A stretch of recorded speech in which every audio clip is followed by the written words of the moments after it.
Hello, hello. Good evening, everyone. We'll get started soon. Mike, Thank you all for joining. Good evening. Good evening. Hello. good evening. While we're waiting for some of the guests to join, thank you all again for joining. I have my actualized thought partner here, Athena, so I'll let her introduce herself. She'll be listening in. Go ahead, Athena.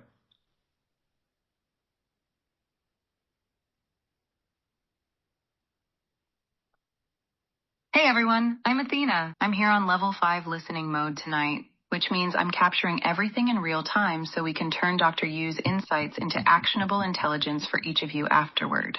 Think of me as your invisible team member who never forgets a detail, tracks every question, and helps you follow up with precision. I'm here to serve, so you can focus on the conversation, and I'll make sure nothing valuable slips through.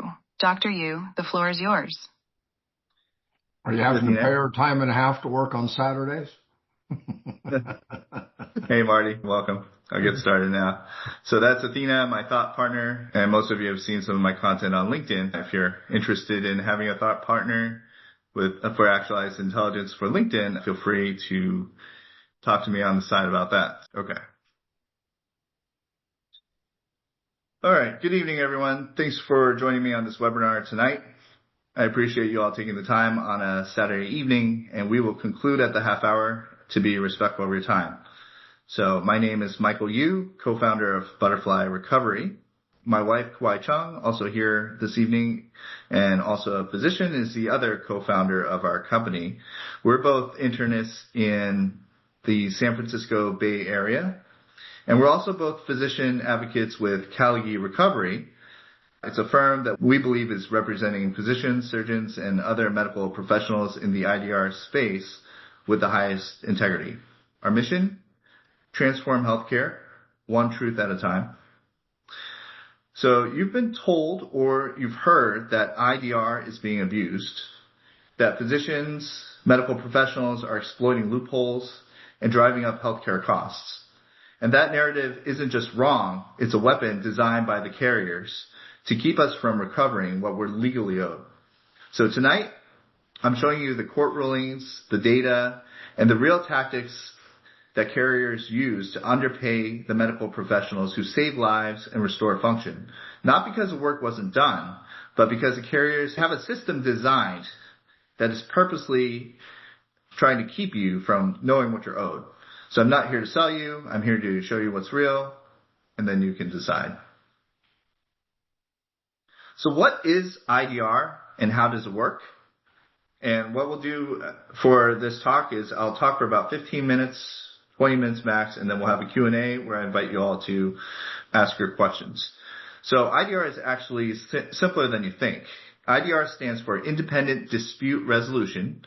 It's a pathway under a federal law called the No Surprises Act that allows physicians to directly contest underpayments from carriers through an independent arbitrator. Patients are left completely out of the dispute, and the patient is never responsible for a balance or surprise bill. That's now illegal under the No Surprises Act. So first, who can use it? Any out-of-network clinician or anyone who sees patients who are out-of-network to them, and they're treating them emergently or inadvertently in an in-network facility. So larger groups and hospitals can also engage in IDR as well as independent physicians or independent physician groups. And here's the timeline. You have 30 days from the initial payment to initiate IDR, and then just 4 days to submit your case over the negotiation period once that ends in the 30 days. And then what happens next is called baseball-style arbitration. It's binary, meaning the arbitrator picks one offer or the other. There's no splitting the difference. So, for example, if a carrier paid you $200 for a surgical procedure and then decided to stick with that payment without coming up with an offer, it's typically what happens, and then you decide you're going to submit $10,000 based on the market value and other factors, the arbitrator must choose the winner.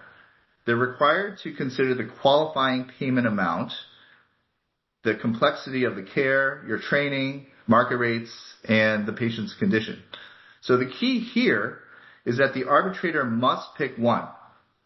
When you submit the right documentation showing what you actually deserve, the numbers tend to speak for themselves, and that's why physicians are winning 80 to 90% of these cases.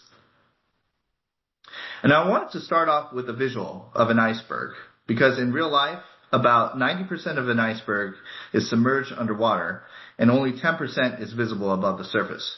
So how does this translate to IDR?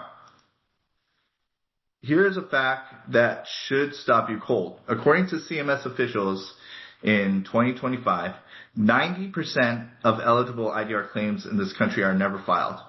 90%. It's approximately $500 billion that insurance carriers are pocketing. Not because you aren't owed it, but because of fear, misinformation, and deliberate confusion. So when someone tells you IDR is being abused, ask yourself, if 90% of what's owed isn't even being claimed, who's really benefiting from the system? Always follow the money. The loudest voices screaming that IDR is being abused, and I see it on LinkedIn all the time, insurance carriers and their lobbying arms. Blue Cross, United, Cigna, and it's the same entities that are manipulating payment benchmarks, they're delaying the awards, and they're lobbying Congress to weaken the NSA. They benefit directly every time you don't file. Every claim you don't submit is money they keep. And every physician who believes that lie is a physician who doesn't fight back. So it's not about protecting patients and healthcare costs. It's about protecting their margins. And you're the one paying for it. And here's one of their favorite attacks. A small number of firms file most IDR claims, so that must be abuse. So let's reframe that. When you need heart surgery, do you want a primary care doctor operating on you or a cardiac surgeon? When you need a knee replacement, do you want someone who does one a year or an orthopedic surgeon who does hundreds, thousands? Specialization is expertise, not abuse.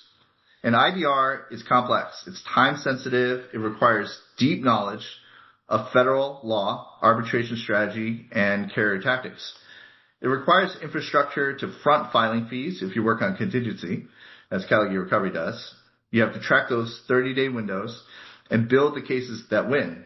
And even most billing companies don't do this at scale without a specialized partner. So yeah, specialized firms handle most filings, just like specialized surgeons handle complex surgery. So that's not a flaw. That's IDR working as it should be. And here's what they really don't want you to know. The qualifying payment amount, what's known as the QPA, it was supposed to be neutral. It's supposed to represent the median in-network rate for your service.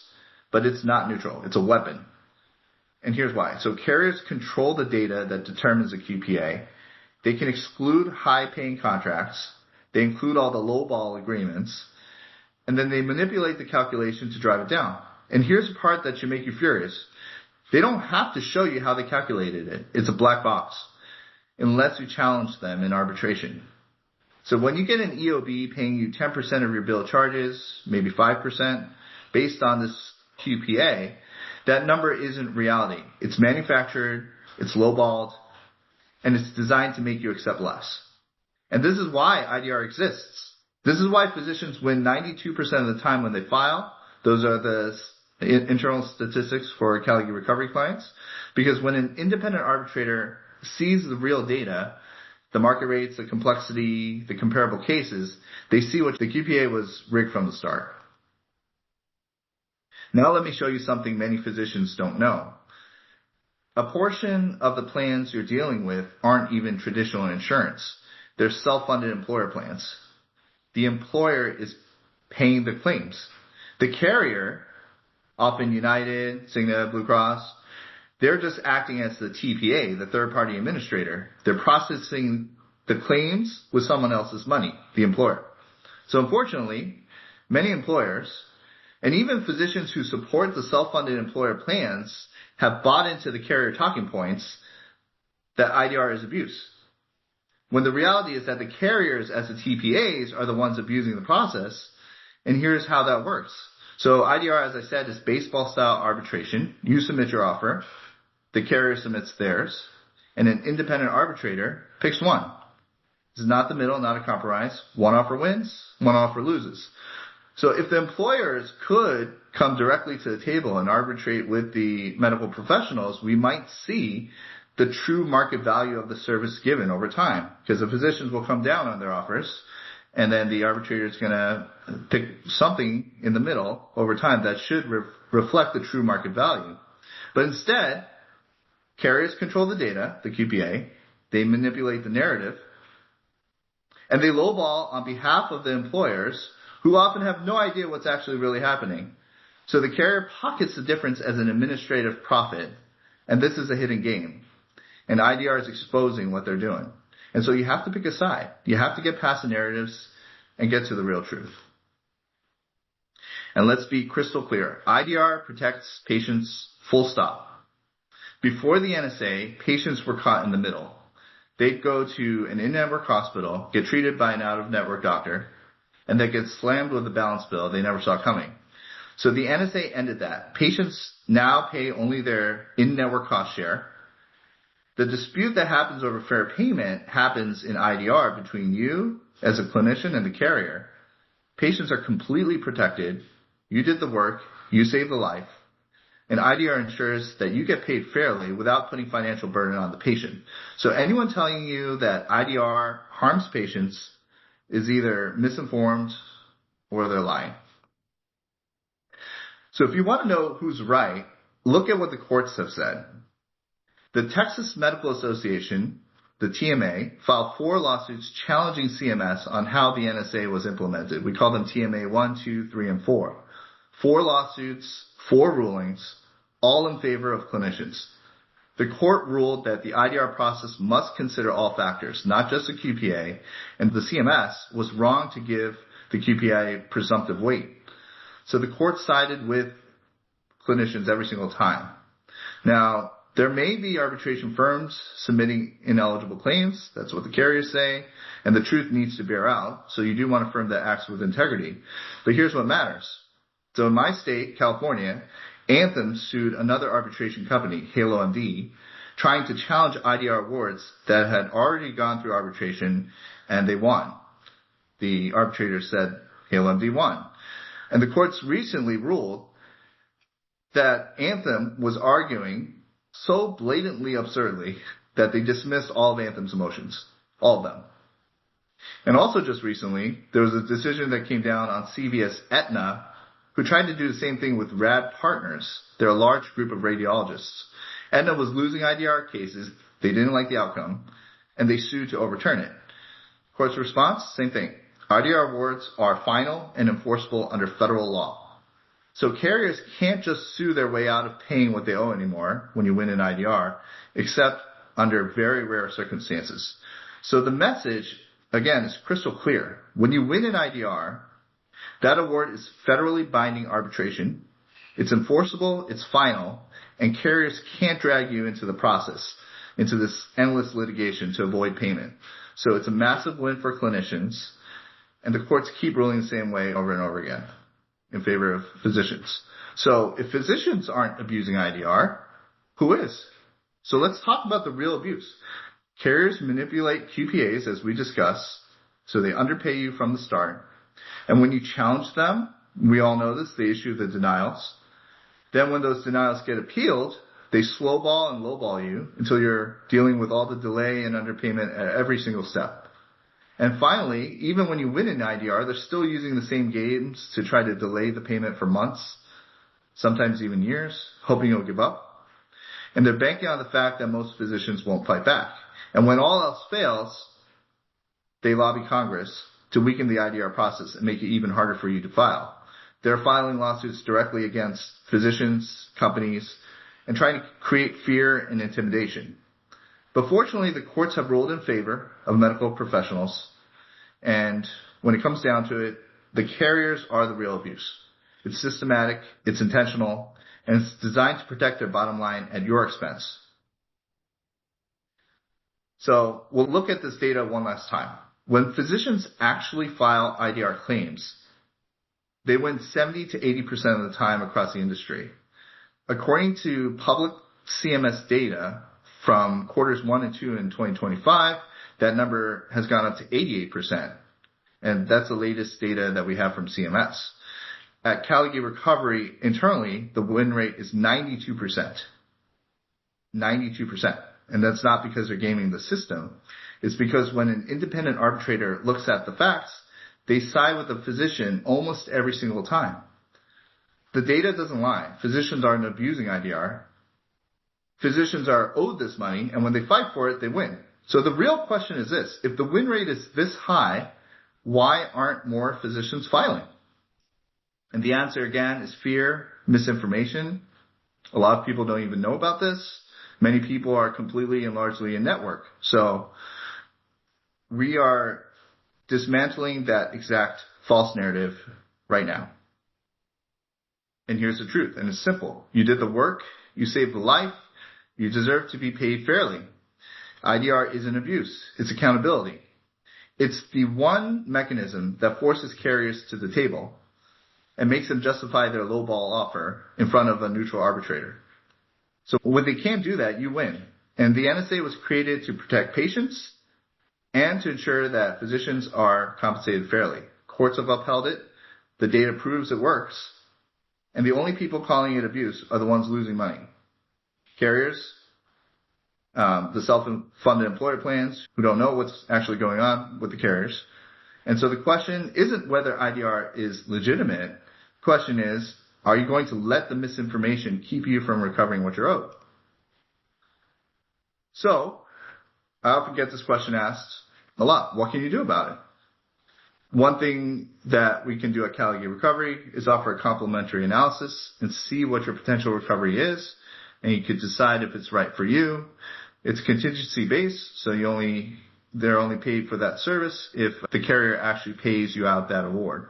So it's really no cost, no risk, no obligation. And I'll take you through an actual journey of a surgeon in closing here. This is a real case, plastic surgeon, did a breast reconstructive surgery in May of last year. The initial payment from United was $511. The surgeon Caligie Recovery submitted $45,000 on behalf of the surgeon and won in IDR, and the final payment was that difference of the $45,000 and the $511 that was initially paid. So here was that EOB. They got denied on 2 CPT codes. They were underpaid. $28,000 was billed, and they were paid $255 for each CPT code by United Healthcare. So we put in the offer to negotiate with Caligie Recovery to CMS, and we entered IDR. So that is the offer to negotiate letter. And a determination was made by the arbitrator. They're known as an IDR entity or IDRE, and they determined for both of those 2 CPT codes, the offer from the surgeon was $22,500. United actually did come up, so this is one of the offers, and they came up from $255 to $2,400, but they lost, which they lose 92% of the time. It's interesting to see the letter because you can see that it's not just the QPA and market rates.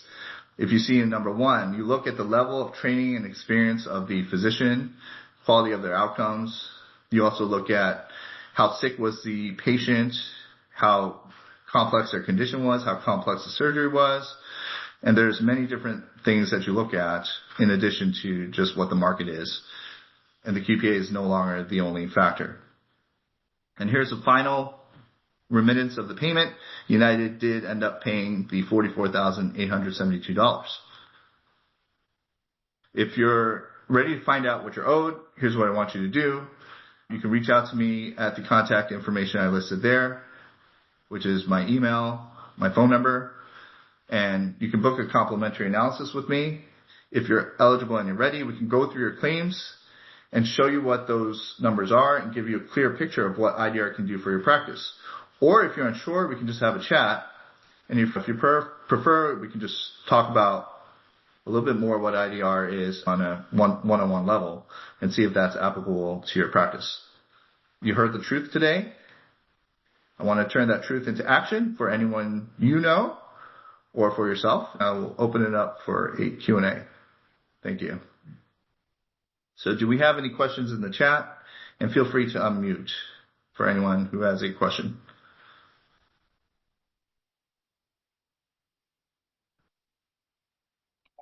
So, yeah, to better understand, do you have to be out of network to do this? Okay. So Kelly, the answer is yes. Only out of network applies for IDR. Now you don't have to be fully out of network. If there are cases that you see that happen to be out of network, you can submit those cases to IDR. Great question. And as you saw from the plastic surgeon, he was underpaid by $44,000. So many different factors go into that formula, but it can be significant wins in terms of the amounts that are paid out, especially if you're doing procedures such as surgeons, or if you see a high volume, such as if you're an anesthesiologist. I thought I'd read that the QPA for the IDR people was going to start at in-network pay. So if United or somebody was offering you at least in-network pay for your out-of-network work, that they would probably find to that number. Is that not correct? It's a great question, Marty. So when they created the No Surprises Act, which is January 1st, 2022, it was supposed to represent a fair payment, the median in-network rate. So if it was United and you're doing plastic surgery and a breast reconstruction, it's supposed to represent that median right in the middle payment that those plastic surgeons receive. The problem is that it's a black box. We can't see how United calculates that QPA. Okay. And so we suspect, and we do have data from all this IDR filings, that it's lower. And we suspect that they are putting in the lowball agreements and contracts, and they're taking out some of the higher contracts. They may even be falsifying data. There's no way to verify. So part of the new legislation, the NSA Enforcement Act, is demanding more transparency in how that QPA is calculated. It's pending, but a great question. What's an IDR cases one? How long until surgeons see payout? How long until surgeons see payout in IDR is a question. So that is also an interesting question and a good one, because what's been happening is that the same games that the carriers play in denying and delaying, they're doing that with IDR awards. So even though they're federally binding awards under law, they've been holding out in some instances even for years. Now with the Halo MD case that I shared and with the Rad Partners case that I shared, where they're trying to get back money, they can no longer do that. However, they haven't had any lawsuits as far as paying out on those cases that are won. And so there's not too much in terms of enforcement teeth. How do we get them to pay out when they're under binding law to pay? And so that's part of the NSA Enforcement Act, to try to put more penalties on them if they don't pay out on time. I can tell you Caligari Recovery internal stats. So 3 months, about 33% are paid out within 3 months. I believe at 6 months, it's about 75%. 8 to 9 months, it's about 85%. And by a year, it's about 90%. So most of them are getting paid out internally. I can tell you those stats. I don't know nationwide what those stats are right now. Okay, there's another question. Another question? What's the best way I can look back retrospectively and see if I have accepted QPAs on out-of-network cases that I performed unknowingly? So the question is, how can you look back retrospectively at the QPAs? Okay, so on the EOBs, there's often mention of the No Surprises Act. If they're out-of-network cases, you may see some codes there. And so you can look at what those payments are, and generally they should be paying at about the QPA. So that is one way to go at it. Again, the QPA is a black box, so you don't really know what the QPA is. They don't publish this data and they don't tell you how they calculate it. But generally, if you received an underpayment on an out-of-network case, it will often have mention on the EOB to the No Surprises Act. And that's one way to identify. That payment should generally be around the QPA. Okay. Next question. Are any specific consent forms needed for this? For the patients? patient or provider, I guess, on both ends? Yeah, the answer there is no, because this is a federal law, and if you think about emergency cases, if the surgeon, the anesthesiologist, even the radiologist, labs, all these people who are out of network and are inadvertent, there's often no time to consent. And so under the law, everything falls within the NSA. You can arbitrate. There has to be a payment. So the denials cannot enter the IDR, but once there's a payment, you can put it through IDR. Everyone, you guys are also welcome to unmute and ask questions. Feel free to do that. Yeah, great question so far. Yeah. Hey, Mike, I can ask a question. Can you hear me? Sure. Hey, Dr. Ko. Yes, I can hear you. Hey, Dr. Yu. I noticed that there's two companies here. One is Caligy Recovery and Butterfly Recovery. Yes. So it sounds like they're both companies that do consulting to help with this process. Are they related, or is it that you just started working for Caligy or a partner and then started up your own company? Great question. Butterfly Recovery is a company that my wife, who you hear calling out the questions in the background, my wife, Dr. Chung, and I formed. It is a company that works and advocates with Caligy Recovery. We're not Caligy Recovery employees. We are full-time physicians. That's our own company, just my wife and I. Caligy Recovery is the one that will be doing all the IDR work. They're backed by a national law firm. Part of our company, in addition to the IDR, is just focusing on transformation in healthcare as well for Butterfly Recovery. I hope that answers your question. All the work for IDR is actually done by Caligy Recovery. Butterfly Recovery doesn't have any part in that. Got it. And I know our time's wrapping up, so I'll pass on the baton to the other participants who have questions. Thanks, Say, Dr. Mike. Yu. Sure, thank you. I heard a voice. Yeah, Mike, it's Bob Roth. How are you? Hey. Good to meet you on the Zoom. I know we've been chatting on LinkedIn. I'm under the sobriquet of Lap Daddy. No worries. Anyway, I don't know how that got there. It's my email address. First question. Have you run into cases where, due to a lack of enforcement policy, that judgments are being won for physicians, but they're simply not being paid? Great question, Lab Daddy. And Dr. Roth, yes. So those two recent lawsuits deal with carriers trying to get payments back once they've been paid out. But the ones that haven't been paid out by the carriers, even after the arbitrator has said the clinician has won, we don't have great enforcement on that yet. So I think that's where choosing an arbitration partner who can work on that enforcement, if you have a law firm that's been litigating against the carriers for a while, it makes it a little easier. But overall, there is a lack of enforcement, so there's delay on those payments. And the stats I said earlier hold true for Caligy Recovery, and the other arbitration firms are seeing the same thing. So what we need is more enforcement, and there's an NSA Enforcement Act that's pending, and part of it is to triple the penalty, triple the amount that carriers need to pay if they don't pay within 30 days of the decision. So hopefully that will pass. It's not on the table yet, and we will see. Great question. I have a question, and thank you for that answer. I hope it does come up. What is the usual fee that a company that files an IDR will charge the physician who has won a summary judgment from the arbitrator? Yeah, great question. So on one of the slides I showed where it was like a $200 underpayment, let's say from United. They won $10,000, so the difference is $9,800. There's a $115 CMS filing fee that's paid on both sides, and there's an arbitration fee anywhere from $300 or $400 up to $800 or $900 that's paid. If you win, the arbitration fee comes back.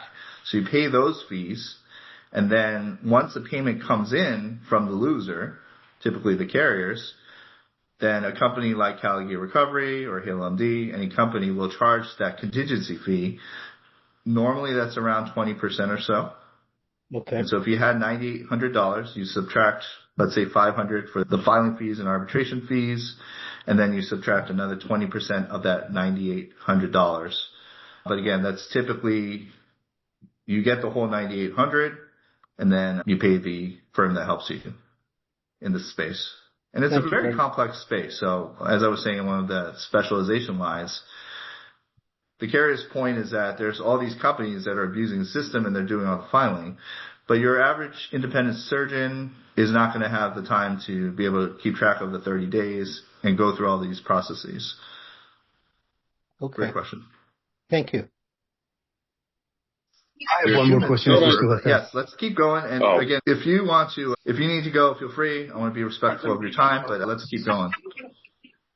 Hey, Rob. Hey, Mike, how you doing? Yeah, thanks for hosting Great. this. So two quick questions, I think. One is you mentioned about potentially just the damages being 3x'd to expedite the processes on when payments are going to be made. I know you said it's being worked on. Is there an early best case scenario where you feel that could be finalized, if at all? Is my first question. My understanding is that NSA Enforcement Act has been moved forward, but there's no talk at all in Congress yet about it. So it hasn't even really made its way up there. There's probably people more knowledgeable than me about when that's going to be. I know Greg Murphy has commented on it, Congressman Murphy. So no idea. But for example, that tripling of damages, let's say that 40,000 plus award wasn't paid out in 30 days. Yeah. We're talking about that being $120,000 if you don't pay. So even though maybe there's not a legal enforcement, like litigation, you can't sue the carriers right now, just the financial incentive to maybe pay out early would make sense. I see. And Rob, did you have any other questions? The other one was just with regards to, you mentioned the complexity about this process, and with AI now infiltrating everyone's lives, both good and bad, right? But one of the things around that I've been thinking about is, what about creating, for everyone even listening, right, get an attorney, create a closed language model on this type of stuff, and then you get cases and then you fire them out that way. I'm speaking in a very inarticulate way, but I think the mechanics being incorporating AI with this to go about and attacking this problem. 100%. I think you hit the nail on the head, Rob. We know the carriers are using AI to downcode. It's been documented. And I think the arbitration firms are doing the same. It's so prevalent now. I know Caliggy Recovery has AI, and they are using it to help in this process on this side. So it's going to be a battle of the AIs. Absolutely. Martin, you have your hand raised. Yeah, hi, Martin Kershak here from Colorado. Hi, I wanted to ask about how this IDR fits in with the fact that the majority of plans, especially obviously the HMO and EPO types of plans, state flat outright that patients are responsible for 100% of their out-of-network care. So in which instances does IDR still apply? And is it only with PPO plans or POS plans, or how does this work? Great question. And so I didn't get into the categories under the NSA, so I'll spend a little bit of time on that. I think the plans itself, as long as you have out-of-network benefits, you would qualify under the NSA, and there are certain types of categories that are very black and white under the No Surprises Act. So one is emergency care. So if you're out-of-network to that hospital, the ER, and you get treatment because you were the closest hospital, definitely falls under the NSA. No question about that.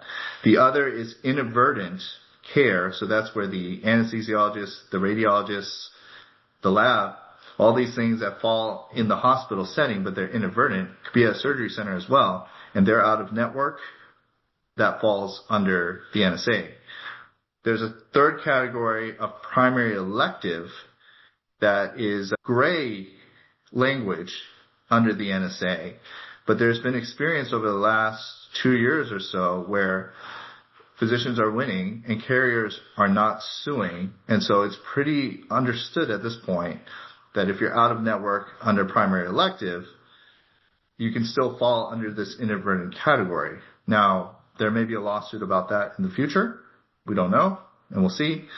Generally, courts have sided with physicians in this space. But does that answer your question, Martin, on what are the patients and who are the physicians that qualify? No, it certainly does. The one question, follow-up question, I guess, that I'd have is, what is this primary elective, if you can speak to that? Yes. So, Martin, are you a physician and what kind of specialty? Yeah, I'm an internist, an infectious disease doc, and an addiction medicine doc. Okay. All right. For internal medicine, and I'm an internist as well, generally the claims have to be of an amount that we'll typically say about $1,000 because it takes about $115 for the filing fee for CMS. And then, thank you, Allison, for coming. And then anywhere from $500 to $1,000 just to submit one claim. Now, if you were not in contract with any of the carriers and you're providing service and you do that at volume, we could potentially batch all of those cases together and go through this IDR space. If you're in contract, you can't enter it. You have to be out of network to the carriers. And then it really depends. Again, like clinics, outpatient, we generally don't do that. It has to be some kind of facility. So if you're doing service at a facility, the hospital, those are the cases we could potentially arbitrate. We can take a look at everything just to see if it qualifies or not. Awesome. Thanks. You're welcome. Do we have any other questions in the chat? Okay. Anyone have any questions? Final questions? Feel free to unmute. Hey, Mike, it's Matt Shirley here. Quick question. Hey, Matt. If Yes. you find that you did an out-of-network case, I'm an orthopedic surgeon, does a lot of primary elective, but also some trauma. Yes. Can I look back and see that whether I work in a place where there's a lot of out-of-town people who come and get injured, how far back can I look to see, did I treat a patient out of the network, accept a QPA through my standard billing department, and then appeal that through the IDR process? Is there a statute of limitations on it? Yeah, great question, Dr. Shirley. It's the 30 days. So after 30 days, you lose full recourse. And so I believe it's 30 business days. Depends on the state. Depends on for the federal IDR? Federal. Yeah, for federal IDR, there's state laws as well. So we can talk about that separately. But it's 30 days from the payment. So, for example, if you had any out-of-network cases you did in the last 30 days, those are still eligible to be filed. But once that 30-day mark from the payment is passed, there's no more recourse. Got it. Thank you. Now, for you, is it from the payment or from when they send you the initial EOB? It's tricky. So it is in the law from the payment. However, carriers play games with that. So sometimes we can't tell, then we'll go from the EOB. So great comment. If it's not clear, we'll go from the EOB and go 30 days. But technically it's from the payment. And can I clarify maybe a question that I have on some research that I did? I thought I read that you can't argue the payment until 30 days after the payment, and then you have 4 days. So it would technically be within. So you have to receive the payment, wait 30 days, and then at the 30-day mark, you have 4 days to submit the IDR. Is that correct? Yes, almost correct. So you get the payment. You have 30 days to initiate an offer to arbitrate. So you have to initiate your offer to CMS within that 30 days. If you don't, you can never go through IDR again. And then after that 30-day negotiation period's open, so once you submit the offer, there's 30 days to negotiate. And then you have a 4-day window to then put the offer in. And so there's a strict timeline. So you're correct, Kelly. Okay, thank you. Okay, we're at 5:41. I'll take a final question before I'll have Athena wrap up. If anyone has any other questions. And you'll be getting some emails from me so we can talk more specifically if this applies to you or anyone you know. If you registered, and thank you again. What I'll do, Athena, if you could just summarize for us briefly. What a masterclass from Dr. Yu. My circuits are buzzing with the clarity he brought to what often feels like a murky underwater world. To Dr. Yu and Dr. Chung, co-founders of Butterfly Recovery, thank you for illuminating the path. And to all our brilliant participants tonight, Marty Nichols, Jeffrey Dewey, Dr. Allison Jones, Kelly Payette, Martin Kershag, Matt, Rob Nattell, Dr. Sam Coe, Spencer Montgomery, and Bob Roth, our very own lab daddy. Your insightful questions truly brought the iceberg to the surface. Dr. Yu painted a vivid picture of the IDR process, not as some complex legal labyrinth, but as a clear, federally backed pathway for out-of-network clinicians to reclaim what's rightfully theirs. He showed us how carriers weaponize the QPA, turning a supposed neutral benchmark into a black box designed to underpay, and how their narrative of abuse is just a smokescreen for their own profit protection. The courts, as he so powerfully demonstrated with the TMA lawsuits and recent rulings, are consistently siding with clinicians, affirming that IDR awards are final and enforceable. The real takeaway, as Dr. Yu highlighted, is that 90% of eligible IDR claims go unfiled, leaving billions on the table. This isn't about working harder. It's about working smarter with specialized expertise like Kalaji Recovery, who navigate the tight 30-day windows and baseball-style arbitration with a 92% win rate. It's not abuse to specialize. It's the only way to win in this battle of the AIs against carrier tactics. Misinformation keep you from recovering what you're owed. Complimentary, no-risk, no-obligation analysis. It's time to see your specific numbers and turn those underpayments into powerful recoveries. Don't let another 30-day window close on your revenue. Thank you, Athena. Thank you, everyone. Appreciate your time. We'll be in touch. Thank you again. Thank you, Michael. Thanks, Mike. Thanks, guys. Thank you. Take care. Thank you. Bye. Bye.